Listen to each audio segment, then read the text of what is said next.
Welcome back. In this lecture, I'm going to pick up where I left off in an earlier lecture about Ireland in the Middle Ages and tell the story of the final clash between the English and the Irish that led to the Tudor conquest of Ireland. Along the way, we'll look particularly at the question of how Irish identity played a role in English policy in Ireland, and we'll use the example of the experience of one of the most important families in Irish history, the O'Neills, who had to figure out repeatedly where they stood on the spectrum between Irish and English identity. We'll also look at the English policy of plantation, which was a concerted effort to wipe out Irish culture, if not the Irish themselves, and turn Ireland into another England. This conflict obviously has deep roots in the Middle Ages. In my lecture on the English invasion of Ireland, I talked about how the English had never completely conquered Ireland, and as a result, there was an uneasy coexistence on the island between the Irish and the English settlers, many of whom adopted a great many aspects of Irish culture, including the Irish language, but for the most part, without changing their political allegiance. This situation was inherently unstable, and from the late 15th century through the 16th century, the English government tried a number of expedients in an effort to solve the Irish problem. For quite a while, these various experiments in policy just came and went, causing more or less exasperation among the English officials as they all failed in their turn. But the question of how to rule Ireland was suddenly crucially important in the 1530s, when Henry VIII broke with the Catholic Church. All of a sudden, England was on the wrong side of the major Catholic powers in Europe, particularly Spain, which was especially aggrieved that the Reformation in England had been touched off by Henry's rejection of his Spanish bride, Catherine of Aragon. Ireland now represented a security threat for England because it was a perfect backdoor for the Spanish to use in a potential invasion of England. There was a precedent for this.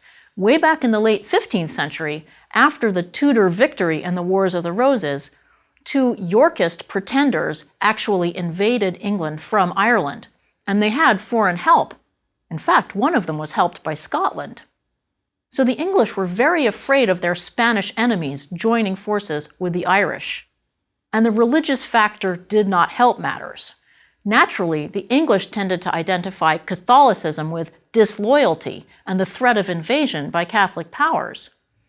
Now in Ireland, almost all of the native Irish stayed Catholic, plus a very large proportion of the English settler community also stayed Catholic.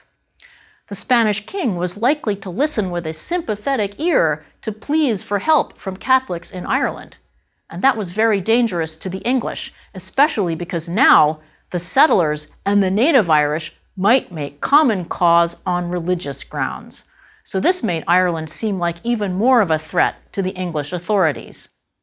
From the 1530s on, in addition to military action when required, the English government pursued two other main avenues towards pacification in Ireland, and they assumed that these two approaches were in harmony with each other. The first was Anglicization. The English assumed that one of the main reasons why the Irish opposed English rule was that they were savages. If they were persuaded of the superiority of the English way of life and of English government, they would naturally consent to be ruled peacefully by the English king. The second approach was Protestantization. Again, the English government felt that the more the Irish could be brought to conform to the new English state religion, the more peaceful they would be. One of the most interesting experiments in this effort to convert the Irish to both Protestantism and Englishness came during the reign of Henry VIII. This was the policy that later historians have called surrender and regrant. The main idea was to try to turn the leaders of the Irish community into good English lords, and that would make them loyal. Then the lower social ranks in Ireland would naturally follow along. And it's the flip side of the assumption that if the English settlers are acting too Irish, their political loyalty must be suspect. Now, if you can change the culture of the Irish, if you can get them to act English, you might also change their political allegiance. Or so the English thought. This is how it worked. An Irish lord would acknowledge the king's authority in Ireland and receive in exchange a grant of the territory he already held, but it would be an official grant. Where previously the English government might not have recognized the Irish lord's right to the land, now his ownership would be sanctioned by the English state. If he was a major landowner, he would get an English title. He would be made the Earl of this or the Baron of that. Hereafter, he would be treated as English. He would be equal in law to an English nobleman. In return, he would be expected to adopt English customs and learn the English language. There's actually a famous contemporary engraving of an Irish lord doing this, surrendering his lands. And he is wearing English clothes and an English haircut as a sign of his willingness to follow the rules of the grant. The result of this adoption of English ways was supposed to be harmony between English and Irish. No more barriers would remain. And for the first time, it did seem realistic to think this might be achieved, at least on the legal front. Up until this point, the legal situation in Ireland had been very confused. In some areas, English law was followed. In other areas, the old Brehon law of traditional Irish society held sway. There were also many areas where the system in use was a kind of mishmash of English and Irish law called marcher law, named for the marches or border areas. But now, the English started trying to create a uniform English-style legal infrastructure for Ireland. They established new courts and expanded the system of justices of the peace into some of the previously purely Irish areas. Slowly but steadily, they crowded out the Brehon law, so that now, if someone wanted legal redress, they had to go to the English courts. Before this, the situation had been reversed. In the Irish areas, English people had to use Brehon law if they wanted any justice at all. So this all sounds good, right? Well, there were some structural difficulties with the surrender and regrant program, at least on the Irish side.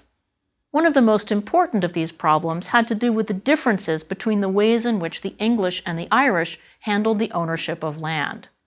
Under the English system, title to land was held by a single individual. Under the Irish system, members of the extended family had certain rights in the land that could not be completely alienated by one landowner. These rights essentially disappeared under the surrender and regrant system. Surrender and regrant worked reasonably well in many cases, since the incentives for the chiefs were so clear. If the English acknowledged your title, they would leave you alone. That was worth going through a little ceremony and taking a wee oath or two. So during the course of 1541 and 1542, a steady stream of Irish chiefs presented themselves before the Lord Deputy to surrender their lands and receive them back with English-style titles. Probably the two most impressive catches were the two most important Irish chiefs from Ulster, Manus O'Donnell and Con O'Neill. But this change was not necessarily fine for all of the extended family members of these chiefs, who would be losing out. As you might expect, this would cause major friction within an Irish family where the rules of succession could already tend to foster family disputes. Thus, surrender and regrant, which was supposed to create more stability from the English perspective, could sometimes have the opposite effect. A key example of this tendency for the policy to destabilize the Irish lordships is the case of the surrender by Con O'Neill, who was made the first Earl of Tyrone. This was a huge propaganda success for the English. Now, in that submission, O'Neill made some substantial concessions. He promised to attend the Irish Parliament in Dublin, which from the English side was seen as a great privilege, of course. He promised to renounce the practice of charging black rent, which was basically a kind of protection money that Irish lords extracted from the beleaguered English settlers. He promised to renounce papal authority. There's the Protestant part of the equation. And he promised to keep the king's peace. So that was what Con O'Neill promised to do while he was alive. What would happen after his death? We will come back to that shortly. Surrender and Regrant had a troubled legacy. It did succeed in integrating many Irish lords into the English system.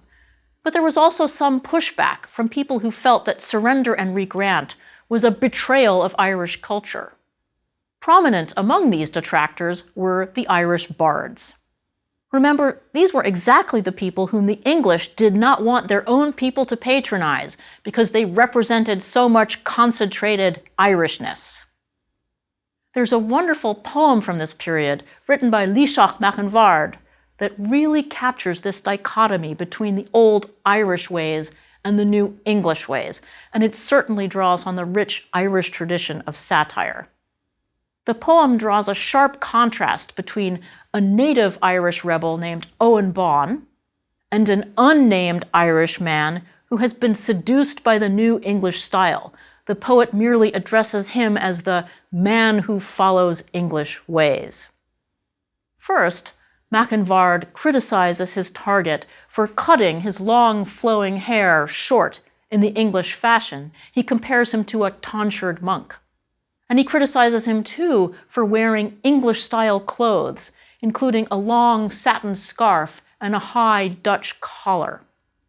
Remember, clothing and hairstyles were traditional points of contention between the English and the Irish. The poet also mocks the English-style weapon that the man who follows English ways carries. He calls it a blunt rapier that would not kill a fly. Basically, Machanbhard is insulting the manhood of his victim. If the English thought that Irish ways were savage, the Irish thought that English ways were effeminate. Well, it became clear early on that Surrender and Regrant was not going to put an end to Irish rebellions, so the English turned to another policy with far-reaching consequences in Irish history: plantation. The sense of the word here is that you will bring in English people and turn the area to be planted into a sort of island of Englishness. Plantation was a direct response to specific Irish rebellions. It was started in the 1540s and 50s in response to a revolt in the Irish Midlands, and then extended to the Southwest in the 1580s. The legal basis for a plantation was the continued rebellion of the natives against royal authority. The way the English government proceeded was to issue bills of attainder against the rebels. A bill of attainder is a law passed against a named individual. Under these bills, their lands were confiscated. Now, bills of attainder are mentioned in the United States Constitution because Americans are not allowed to have bills of attainder. So Parliament passed laws against the specific Irish rebels whose lands they wanted to confiscate. Once the land had been confiscated, it had to be anglicized. The plan was to survey the territory to be planted and parcel it up into English acres and group it into English-style manors. They would be further organized into shires, baronies. So on the macro level as well as the micro level, the land is going to be organized and measured along English lines. And in addition to some rather obvious military provisions like a ban on helping the Irish rebels, obviously, there were some strictly cultural measures as well. Any Irish people living in the plantation had to adopt English dress, teach their children English, and attend the deputy annually. They had to abandon the Brechan law and use only English common law. And there was a penalty for marrying or fostering with the neighboring Irish. They were really supposed to turn their backs on their Irish past. Now, I need to make a point that's very important here about plantation. As we've seen, there are two controversial identity issues in Tudor Ireland: religious identity, Catholic versus Protestant, and cultural identity, Irish versus English. But these could operate independently of each other.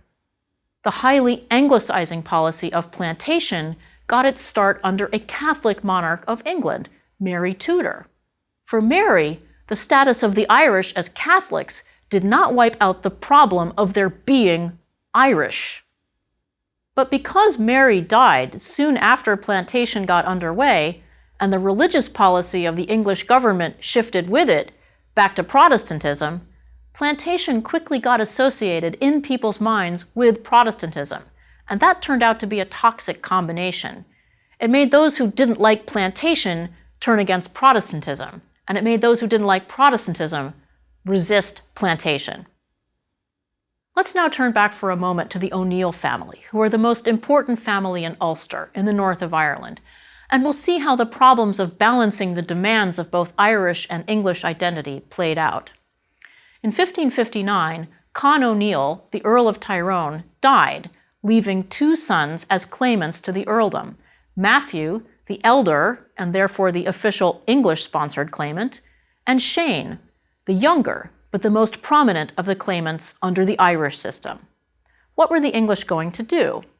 It would have been simplest to recognize Shane O'Neill as Earl, because Shane was the strongest claimant and a very able diplomat and military leader. But there were reasons not to recognize him. Shane had close ties to the Scots, who were not friendly towards the English at this point, and he was arming local peasants in an apparent effort to prepare for rebellion. Shane was clearly seen to be a serious threat to English rule in Ireland. The English Lord Deputy Sussex said of Shane, "If Shane be overthrown, all is settled. If Shane settle, all is overthrown." In June 1561, with the Queen's patience running out, Shane was invited to London for negotiations, and Shane's visit to London was a public relations triumph. The ladies of the court were apparently very intrigued by the handsome Shane and by his exotic followers with their long hair and their Irish-style clothes. But they also noted that he easily adapted to his courtly surroundings. The Irish elite was becoming bicultural. So peace seemed to be at hand, but then, totally unexpectedly, during Shane's visit to London, Shane's rival, Matthew O'Neill, was assassinated, and his killers threw their support behind a different O'Neill claimant named Turlogh Lunnach. And this led Shane to return to Ireland to try to fight for his rights among his own kin. And because he had broken the peace with the English government, he was now at war with England. It took nearly 5 years to suppress the rebellion, and in fact it only ended when Shane was forced to seek help from a local Ulster lord with Scottish connections named Alexander Og MacDonald. Shane was received with signs of friendship, but then he was killed during a banquet, no doubt as part of a conspiracy with the English. Shane had not managed to balance the different political demands of the English world and the Irish world. But the O'Neills were not finished yet. Next, I want to look at the last major revolts in Ireland during the reign of Elizabeth I. The 9 Years' War, which began in 1593, dwarfed any previous rebellion in scope and size. It posed the most serious threat to English rule in Ireland, certainly since the Bruce invasion of the early 14th century, mainly because of the fear of Spanish intervention in Ireland. English and Irish forces in this revolt were well balanced, and it might possibly have turned out differently. The key figure in this revolt was a man named Hugh O'Neill. Hugh O'Neill was the second son of Matthew O'Neill, the English-sanctioned heir to the first Earl of Tyrone, Con O'Neill. Hugh had become the official English claimant to the earldom when he was only 12 years old. His childhood was very interesting because it shows us how these Irish noblemen were increasingly operating in two worlds, Irish and English. When Hugh became the heir, he was brought to the Pale, the area around Dublin that was culturally English, and then raised partly in England, so he was completely bilingual and, one might say, fully bicultural. He came back to Ireland in 1567 and served in Queen Elizabeth's army against the Irish rebels in southern Ireland, and he even fought with an English contingent that was aiding the Protestant rebels against Spanish rule in the Netherlands. Hugh was in fact hoping to have the best of both worlds, both culturally and politically. His goal was to combine both the English title, Earl of Tyrone, and the Irish chieftaincy, head of the O'Neills, in one person, himself. The trouble was that the claimant to the chieftaincy, who was around at the time of Shane's revolt, Turlach Linnych O'Neill, still had widespread support. So Hugh had his work cut out for him, and it took the better part of 3 decades for Hugh to work both systems and get both the English to recognize him as Earl of Tyrone and the Irish to recognize him as chieftain. But all of this careful work was undone by the 9 Years' War, which Hugh O'Neill did not actually start. It was started in 1593 by an alliance of other northern lords in combination with some prominent Catholic clerics. One of these clerics, Archbishop James O'Healy of Tuam, went to seek aid from the Spanish king Philip II. Keep in mind that Philip had suffered a catastrophic and very embarrassing defeat at the hands of the English in 1588, just a few years before, with the Spanish Armada. The Armada had had a disproportionate impact on the north of Ireland. In most parts of the country, the bedraggled Spanish sailors who actually made it to shore after braving the storms of the seas north of Scotland had simply been slaughtered. In Ulster, however, some 3,000 of them had been rescued and given shelter, and 500 of those made it over to Scotland. So anything involving a Spanish connection was going to set off loud alarm bells in the English administration. The rebels had some early successes, but Hugh O'Neill was still on the fence, it seemed, trying hard to choose between his Irish compatriots and the English who had backed him against his O'Neill rivals. This is why the English could never entirely trust him. They were never sure how far gratitude and self-interest would go in keeping O'Neill in the English fold. And they were right to be a bit worried, since Hugh was actually in close touch with the Spanish court via one of Philip's agents. A government report on O'Neill summed up the English government's concern. If O'Neill's purpose is to rebel, it must proceed with a combination from Spain. His rebellion will be the more dangerous and cost the Queen more crowns than any other that have foregone him since Her Majesty's reign. And this prediction proved accurate in every respect. In the latter half of 1595, Hugh O'Neill quietly took over the reins of the conspiracy from Red Hugh O'Donnell, who had been the leader up until then. From this point on, O'Neill was in charge, though O'Donnell was his very close associate.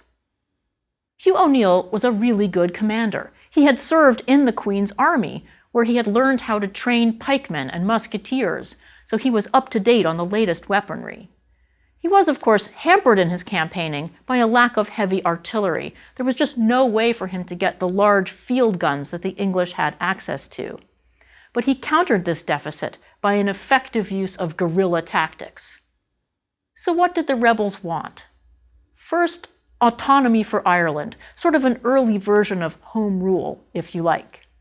But they accepted that Ireland would remain under the English crown, so they're not actually demanding complete independence. Religion also played a role, at least in the rhetoric of the rebels. They demanded that the Church in Ireland be wholly governed by the Pope. That is, they're effectively denying the royal supremacy. And that, under Elizabethan law, was clearly treason. And the result was the biggest, most unified rebellion in the 400-plus years of English rule in Ireland. And the campaigning took place over a far wider area of Ireland than ever before. Queen Elizabeth was so alarmed by O'Neill's success that she sent her current court favorite, Robert Devereux, Earl of Essex, to quash the rebellion in person.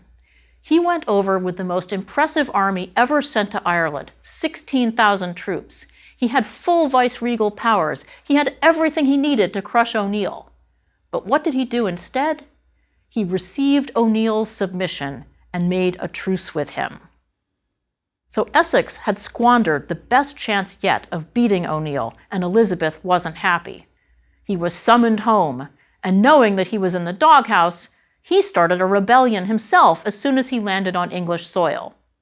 He was caught and subsequently executed. But so much for that attempt to suppress O'Neill's revolt.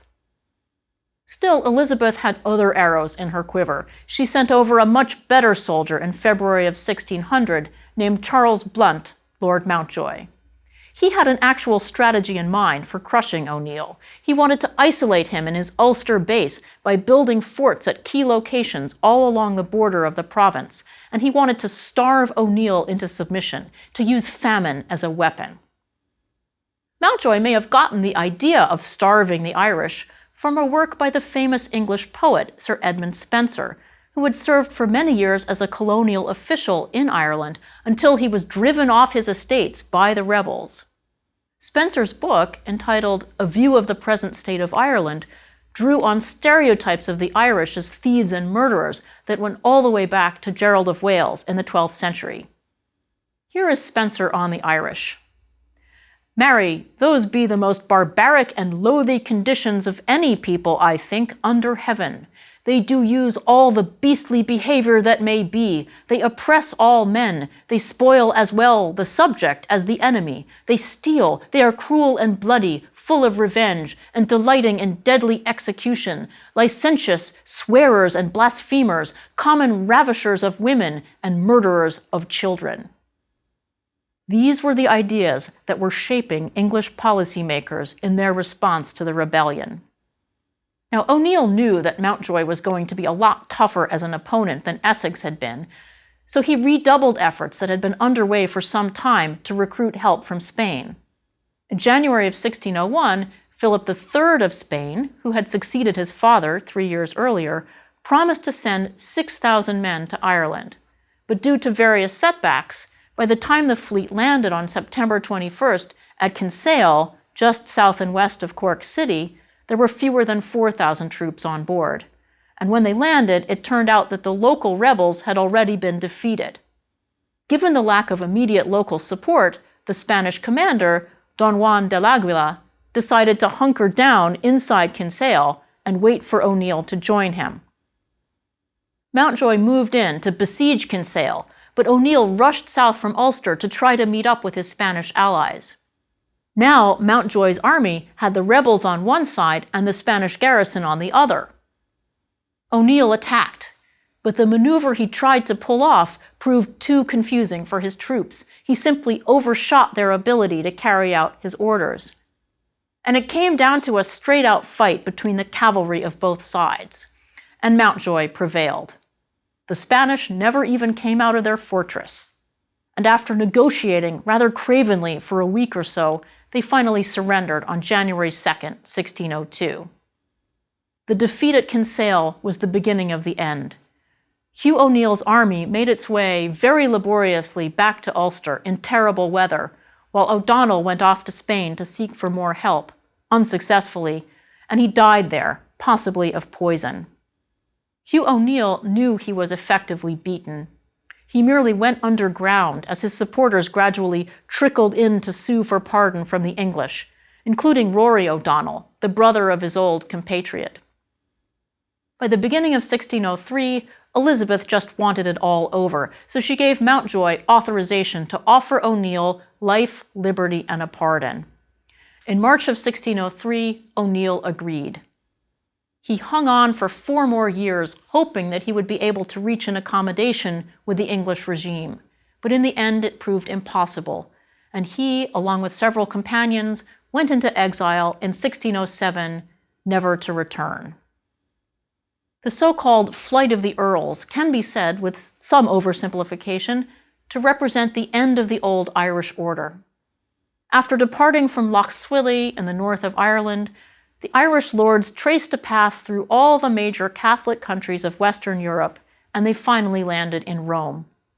The Pope gave them pensions that were generous enough to allow them to live like gentlemen. O'Donnell died in July 1608 and was buried in the church of San Pietro in Montorio on the Janiculum Hill. O'Neill lived on, watched constantly by English agents, who reported that after dinner he had but one topic of conversation. His face would glow, he would strike the table, he would say that they would yet have a good day in Ireland. He never made it back to Ireland, and when he died in 1616, he was buried beside O'Donnell in Rome where his grave can still be seen today. His arch-nemesis, the Lord Deputy, Sir John Davis, could hardly contain his glee. This is what he said, and notice his familiarity with the story about St. Patrick expelling the snakes from Ireland.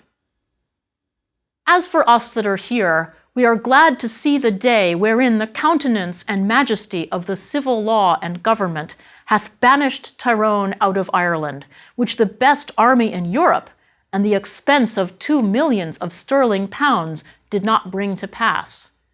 And we hope His Majesty's government will work a greater miracle in this kingdom than ever St. Patrick did. For St. Patrick did only banish the poisonous worms, but suffered the men full of poison to inhabit the land still.